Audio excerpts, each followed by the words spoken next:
ان کے اعلیٰ حضرت کی علمی کمزوریوں کو میں کھول کر رکھتا ہوں اور پورے انشراح صدر کے ساتھ کہتا ہوں کہ کسی رضا خانی مولوی میں اتنا دم نہیں ہے کہ وہ اپنے اعلیٰ حضرت کی وکالت کر سکے اور علمی وقار ان کا جو فرضی بنا رکھا ہے اس کو برقرار رکھے، بحال کرے۔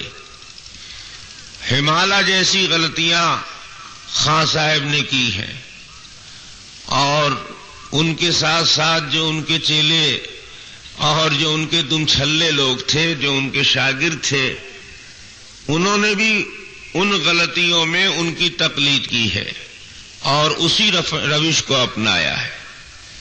میں نے بہار شریعت کی ایک عبارت آپ کے سامنے رکھی تھی کہ عقائد کے سلسلے میں انہوں نے ایک عقیدے کو جو تحریر کیا ہے بہار شریعت میں، وہ عقیدہ اہل سنت والجماعت کا نہیں ہے، اور کوئی عبارت وہ اہل سنت والجماعت کی ایسی پیش نہیں کر سکتے ہیں کہ جو اس کے مفہوم کو پورا ادا کرتی ہو اور پوری طرح سے مطابقت رکھتی ہو بہار شریعت کی عبارت سے۔ اگر واقعی ان میں کوئی صلاحیت ہے اور پڑھے لکھے لوگ ہیں تو میں آج پھر دوبارہ چیلنج کرتا ہوں کہ بہار شریعت کی عبارت کو سامنے رکھتے ہوئے کسی بھی مستند عالم اہل سنت والجماعت کی تحریر اسی کی جیسی عبارت کی پیش کر دیں، اور وہاں جو عقیدہ لکھا ہوا ہے اس عقیدے کی سند 1400 سال کے متوارث عقیدوں میں، علماء اہل سنت والجماعت کی تحریروں میں اور مستند اور محقق کتب میں کہیں سے وہ اس کا ثبوت فراہم کر دیں۔ ہاتھ کنگن کو آرسی کیا ہے؟ یوں تو ہر شخص کہتا ہے کہ میں بہت بڑا عالم ہوں، علامہ ہوں، وہاں تو پیدائشی علامہ ہوتے ہیں لوگ۔ تو دیکھنا یہ ہے کہ یہ بڑے بڑے جو علامہ لوگ ہیں وہ سب کہاں روپوش ہو گئے؟ اب میدان میں بچوں کو کر دیا تاکہ ذرا اشکشوئی ہو جائے اور وہ اپنے جاہل عوام کو کسی طرح مطمئن کر سکے کہ دیکھو یہ جواب دے دیا گیا، لیکن جواب دینے والے نے خود بھی سمجھا نہیں مسئلے کو، اور یا یوں کہیے کہ سمجھا بیچارہ لیکن جانتا ہے کہ اس کا جواب ہی کیا ہے، تو جواب دینے کے بجائے گالی گلوچ کے اوپر اتر آئے اور اٹھ پٹانگ باتیں کرنا، کتاب ہاتھ میں لے کر جو چیز کتاب میں نہیں ہے اس کو کتاب کی طرف منسوب کرنا۔ سوچئے یہ کتنا بڑا فراڈ ہے، کتنا بڑا جرم ہے۔ ایک پڑھا لکھا آدمی اگر اس طرح کی غلط بیانی کرے تو آپ اس کے بارے میں کیا رائے قائم کر سکتے ہیں؟ لیکن چونکہ یہ ان کا موروثی طریقہ ہے، خان صاحب کی پوری زندگی میں، پوری تاریخ میں یہ بات آپ کو نمایاں ملے گی کہ انہوں نے بہت بڑے فراڈ، بہت بڑے فریب کیے اور لوگوں کو اسی طرح دھوکہ دیتے رہے۔ جو بات کہیں موجود نہیں ہے وہ بڑی بڑی کتابوں کے نام پر اور بڑے بڑے اکابر علماء کے نام پر وہ ان کی طرف منسوب کر دیتے تھے۔ میں نے ایک حوالہ اس قسم کا آپ کے سامنے رکھا تھا کہ خان صاحب نے ایک موقع پر حضرت شیخ عبدالعزیز دباغ رحمت اللہ علیہ کی طرف ایک بات منسوب کی ہے، لیکن شیخ عبدالعزیز دباغ کے حالات میں اور ان کی تصنیفات میں کہیں اس کا ذکر نہیں ہے۔ یہ تو اس جماعت کا پیشہ ہے کہ کسی کتاب کی کوئی عبارت سیاق سباق سے کاٹ کر اور اس کا مفہوم بگاڑ کر اپنے مطلب کی بات اس میں سے کشید کرتے ہیں، اور کبھی ایسا کرتے ہیں کہ اس کتاب کے نام پر یا اس عالم کے نام پر اپنی ہی بات چھاپ دیتے ہیں۔ تاکہ پڑھنے والا اس مغالطے میں پڑا رہے کہ یہ بات انہوں نے نہیں کہی ہے بلکہ فلاں جگہ یہ بات لکھی ہوئی ہے. لیکن آپ یقین جانیے کہ جب آپ اس حوالے کی کتاب کو ہاتھ لگائیں گے تو وہاں وہ خاص چیز جو بحث کی اصل بنیاد ہے اور جس پر ساری گفتگو کا دار و مدار ہے وہی چیز وہاں قائم ملے گی. بطور مثال میں نے آپ کی خدمت میں ایک واقعہ احمد رضا خان صاحب کا تحریر کردہ نقل کیا تھا کہ خان صاحب نے ایک بزرگ کے سلسلے میں ایک بات لکھی. شیخ عبدالعزیز دباغ رحمت اللہ علیہ کے ایک مرید تھے سید احمد سجل ماسی. واقعہ آپ کو یاد ہوگا، اس کو تازہ کرنے کے لیے پھر سے میں اسے دوہرا دے رہا ہوں. سید احمد سجل ماسی رحمت اللہ علیہ مرید تھے شیخ عبدالعزیز دباغ رحمت اللہ علیہ. سید احمد سجل ماسی کی 2 بیویاں تھیں. یہ ایک روز صبح اپنے شیخ کی خدمت میں حاضر ہوئے، ان کی مجلس میں تشریف لائے. یہ ان کا معمول تھا، مرید اپنے شیخ سے ملنے کے لیے آتا ہی ہے، اور بڑے بڑے علماء اور مشائخ اپنے شیخ کی خدمت میں رہنا اپنے لیے باعث فخر سمجھتے ہیں. تو سید احمد سجل ماسی رحمت اللہ علیہ سید عبدالعزیز دباغ کی خدمت میں آئے. تو سید عبدالعزیز دباغ رحمت اللہ علیہ نے اپنا ایک کشف ان کے سامنے ظاہر کیا. کہا کہ احمد سجل ماسی، تم نے رات ایک عجیب سی بات کی ہے. دوسری بیوی اسی کمرے میں موجود تھی اور تم نے اس کی موجودگی میں اپنی دوسری بیوی سے صحبت کی. یہ نہیں چاہیے تھا، یہ طریقہ مناسب نہیں ہے، اور مسئلہ بھی یہی ہے کہ ایسا نہیں ہونا چاہیے. یہ بات کراہت سے خالی نہیں ہے. تو سید احمد سجل ماسی نے کہا کہ حضور یہ غلط فہمی ہو گئی ہے آپ کو. دوسری والی بیوی جس سے میں ہم بستر نہیں تھا، جو میرے ساتھ سوئی ہوئی نہیں تھی، وہ سو رہی تھی. تو سوئی ہوئی عورت مردے کے مانند ہے، وہ تو گویا اس کمرے میں ہے ہی نہیں.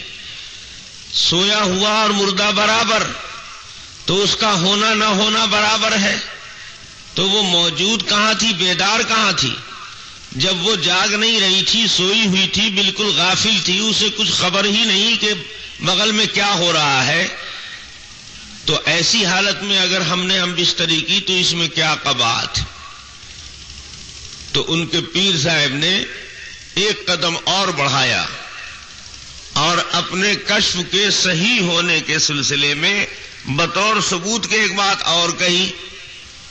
انہوں نے کہا کہ وہ تو سو نہیں رہی تھی، سوئے میں جان ڈالے ہوئے تھی، سوتے میں جان ڈالے ہوئے تھی، گویا کہ ایسے ہی مٹیائے ہوئے پڑی تھی. دیکھنے میں معلوم ہو رہا تھا کہ سو رہی ہے، وہ آنکھ بند کر کے صرف لیٹی ہوئی تھی.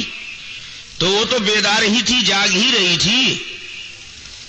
ان کو یہ سمجھ میں نہیں آیا کہ وہ عورت سو رہی تھی کہ جاگ رہی تھی. کمرے میں تو ہمارے تھی، پیر صاحب تو وہاں تھے نہیں، ان کو کیسے علم ہوا؟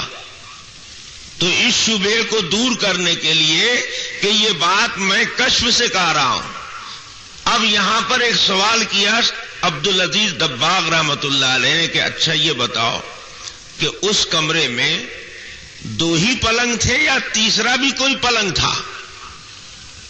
تو انہوں نے کہا کہ حضور اس کمرے میں ایک اور پلنگ تھا جو خالی تھا. ایک پلنگ پر تو ہم 2 میاں بیوی تھے، ایک پلنگ پر وہ دوسری بیوی تھی، اور ایک تیسرا جو پلنگ تھا وہ خالی تھا. تو شیخ عبدالعزیز دباغ نے تیسرے خالی پلنگ کا اقرار کروایا اس لیے تاکہ ان کو اس بات کا یقین ہو جائے کہ میرا یہ کشف اتنا تام ہے کہ اس کمرے میں کون کون سی چیز کہاں پر تھی اور کس حال میں تھی وہ سب منکشف ہو چکا ہے. بات کل اتنی تھی.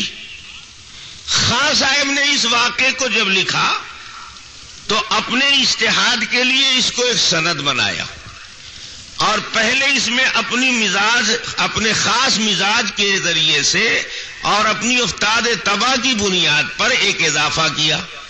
اضافہ یہ کیا کہ شیخ عبدالعزیز دباغ نے یہ بھی کہا کہ وہ تیسرا پلنگ جو خالی تھا اس پر میں لیٹا ہوا تھا. حالانکہ شیخ عبدالعزیز دباغ نے یہ دعویٰ نہیں کیا کہ اس تیسرے خالی پلنگ پر میں لیٹا ہوا تھا. اس خالی پلنگ کا ذکر اس لیے کیا تاکہ مرید کو یہ بات معلوم ہو جائے کہ یہ کشف بالکل تام ہے اور مجھے کوئی اشتباہ نہیں ہوا ہے. رات کے اس واقعے کو میں نے بذریعہ کشف دیکھا اور سمجھا ہے، اس بنیاد پر میں نے یہ بات کہی ہے. تو کشف کے تام ہونے کے لیے اس خالی پلنگ کا اعتراف کروایا کہ وہاں تیسرا بھی کوئی پلنگ تھا. تو مرید نے کہا جی حضور ایک تیسرا پلنگ تھا. بات تو اتنی ختم ہو گئی. اب اس تیسرے پلنگ پر لے جا کر کے شیخ عبدالعزیز دباغ کو اعلی حضرت نے لٹا دیا. میں آج پھر چیلنج کے ساتھ کہتا ہوں کہ یہ بات اضافہ ہے خان صاحب کا، یہ بات شیخ عبدالعزیز دباغ کے یہاں موجود نہیں ہے، کیونکہ یہ واقعات ابریز میں شیخ عبدالعزیز دباغ کی جو کتاب ہے اس میں اس واقعے کا تذکرہ ہے. اس کتاب کے اندر یہ نہیں ہے کہ شیخ عبدالعزیز دباغ مرید کے کمرے میں پہنچ کر وہاں لیٹ رہے تھے. لیکن خان صاحب کو تو چونکہ ایک اپنی بات اس واقعے سے نکالنی تھی، اس میں حاشیہ آرائی کرنی تھی، اس کو انہوں نے ایک نص سمجھا کہ ایک بزرگ کے کشف سے ایک بڑا عقیدہ ان کو نکالنا تھا، کشید کرنا تھا. چنانچہ صرف یہی اضافہ نہیں کیا کہ شیخ عبدالعزیز دباغ اس دوسرے پلنگ پر وہاں کمرے میں موجود تھے، بلکہ اس کے بعد پھر آگے لکھتے ہیں خان صاحب، بس ثابت ہوا کہ شیخ کامل مرید سے کبھی غائب نہیں ہوتا ہے، یعنی مرید کے بیت الخلا میں بھی حاضر اور مرید کے زنان خانے میں بھی موجود اور اس کی پرائیویٹ زندگی میں بھی شریک ہوتا ہے. رضا خانی پیر لوگ ایسے وقت میں مریدوں کے گھر میں رہتے ہوں گے، یہ سب جلوہ دیکھتے ہوں گے. ان کو اپنا یہ عقیدہ ثابت کرنا ہے کہ اولیاء ہر جگہ حاضر موجود ہیں اور ہر بات کا علم ان کو ہوتا رہتا ہے. تو حدیث قرآن میں اس کے لیے تو کوئی ثبوت نہیں ہے، تو انہوں نے حکایتیں اور کہانیوں اور واقعات اور کشف و کرامات کا سہارا لیا، اور وہاں بھی جب یہ چیز کچھ زیادہ واضح طور پر نہیں سمجھ میں آئی تو پہلے اس میں اضافہ کیا انہوں نے. اس اضافے کے بغیر اگلا یہ حاشیہ اس پر جڑتے کیسے بیچارے؟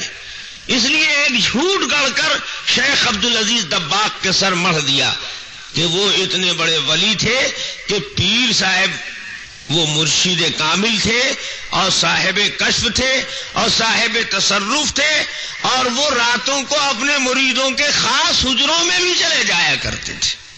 سوچئے یہ بھی ولایت کا کوئی درجہ ہے؟ ایسے مقام پر تو باحیا آدمی خود سے اپنی حیا اور شرم کی وجہ سے علیحدگی کر لیتا ہے.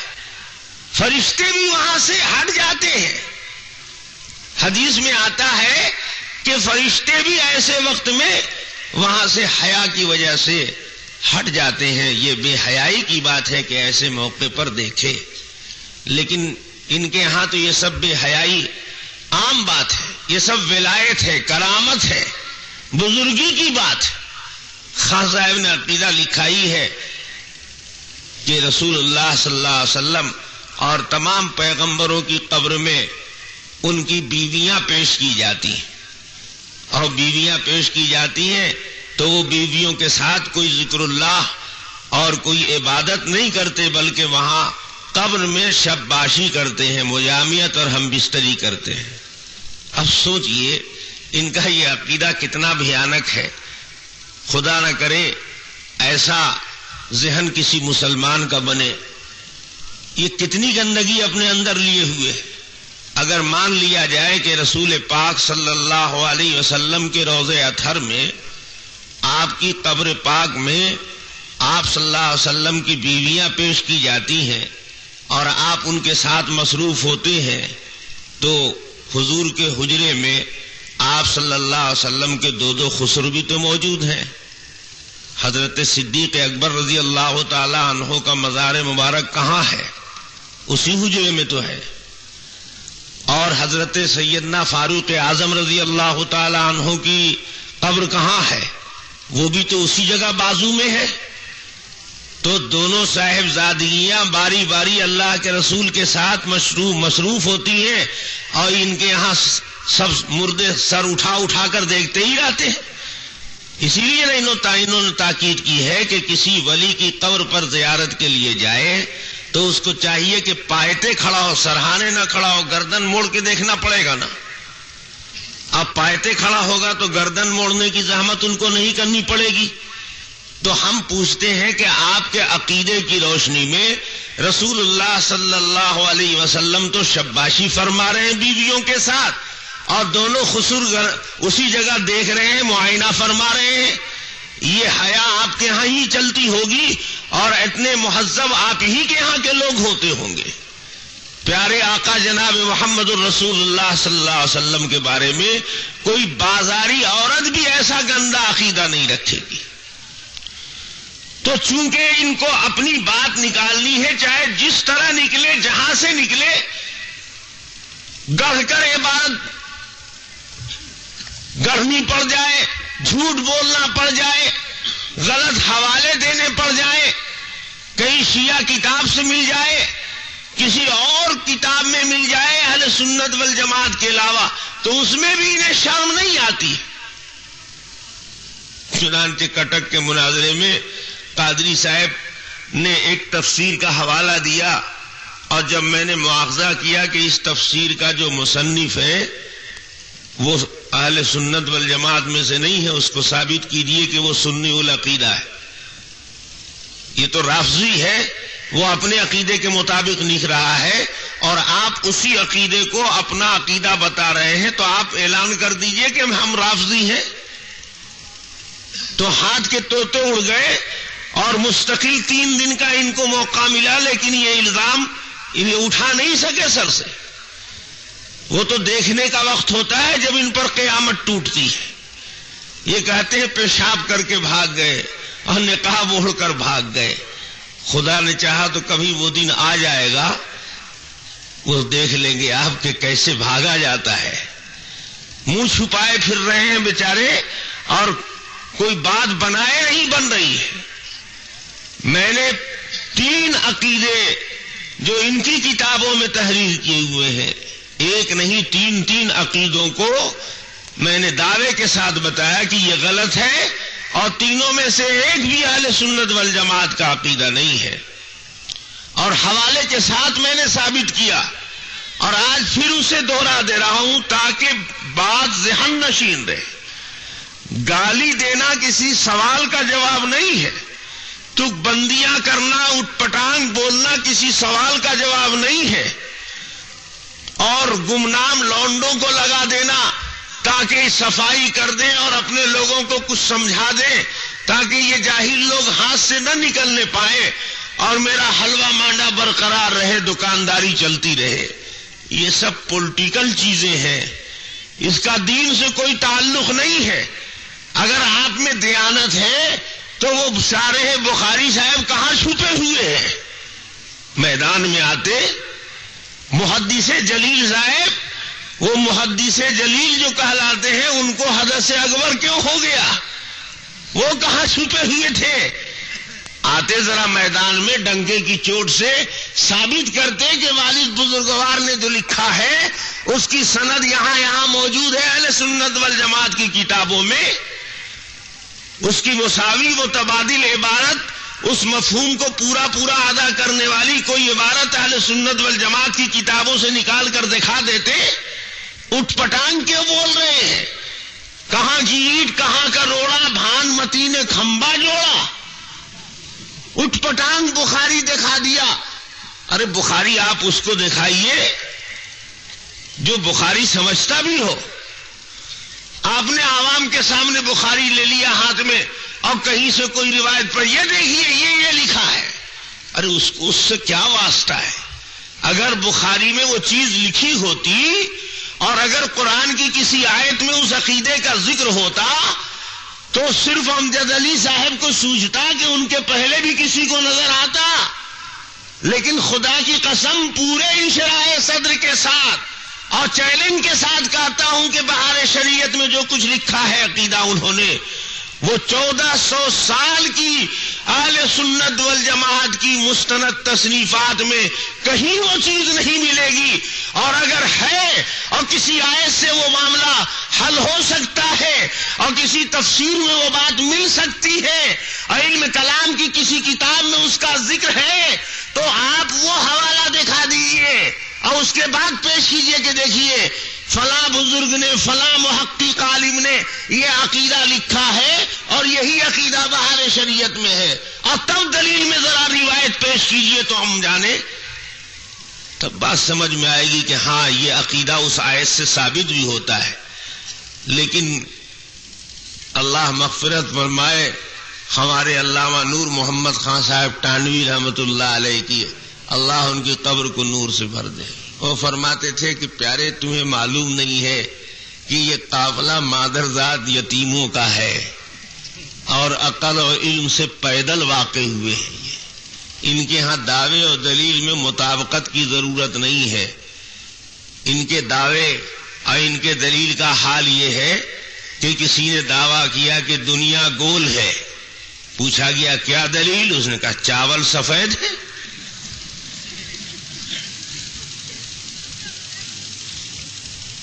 دنیا گول ہے یہ دعویٰ اور دلیل کیا ہے کہ چاول سفید ہے۔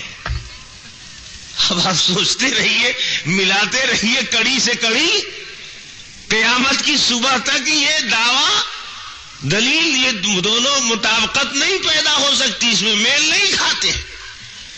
اسی طریقے سے میں نے جو بات کہی کہ یہ امجد علی صاحب نے بہار شریعت میں جو عقیدہ لکھا ہے یہ غلط ہے، تو اس کا سیدھا سادہ طریقہ تھا کہ کسی اہل سنت والجماعت کے مستند عالم کی تحریر پیش کرتے کہ دیکھیے یہ عقیدہ فلاں کتاب میں فلاں عالم نے بھی لکھا ہے اور یہ تو اہل سنت والجماعت کے ہاں معلوم عقیدہ ہے، اور اس کے بعد پھر آپ ثبوت پیش کرتے کہ یہ امجد علی صاحب نے کچھ اپنے گھر سے نہیں کہا ہے اور فلاں بزرگ نے لکھا کوئی اپنے گھر کی بات نہیں کہی ہے، اس کے ثبوت میں دیکھیے یہ دلیل ہے، یہ روایت ہے، یہ آیت ہے، تب بات بنتی کہ اس آیت سے وہ عقیدہ معلوم ہوتا ہے، دوسروں کو بھی نظر آیا، اور اس حدیث میں وہ بات ہے دوسروں نے بھی وہ بات سمجھی، لیکن اس روایت میں جب ذکر ہی نہیں ہے اس عقیدے کا اور اس آیت میں وہ عقیدہ ہے ہی نہیں تو پہلی کتابوں میں ملے گا کیسے؟ تو انہوں نے آسان ترکیب بیوقوف بنانے کی یہ نکالی کہ بہار شریعت لے لیا اور بخاری شریفات میں لے لیا، کہیں سے بہار شریعت پڑھ دی، کہیں سے بخاری شریف کی روایت پڑھ دی۔ اب وہ بیچارہ سننے والا جو ہے اسے کیا پتا کہ روایت میں اور اس عقیدے میں کوئی جوڑ بھی ہے یا نہیں ہے، اور خوب چیخنے لگے دنیا گول ہے اور دیکھو میں ثابت کر دیتا ہوں کہ گول ہے، اس لیے کہ چاول سفید ہے۔ نعرے تکبیر لگا دیا پیچھے سے لوگوں نے، بس سمجھے کہ چلیے کام تمام ہو گیا۔